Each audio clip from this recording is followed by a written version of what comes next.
Today's focus is on infection prevention and the use of personal protective equipment, or PPE, a vital part of first aid delivery.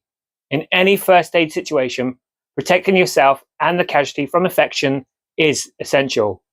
Always use disposable gloves when dealing with blood, body fluids, or open wounds. If available, use a face shield or a pocket mask when performing rescue breaths. Hand hygiene is just as important.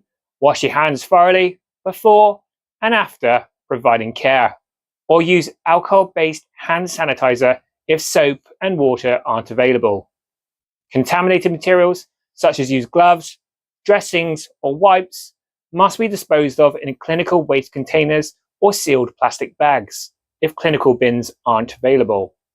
Even when the injury seems minor, follow proper infection control procedures helps to prevent the spread of disease and protects everyone involved.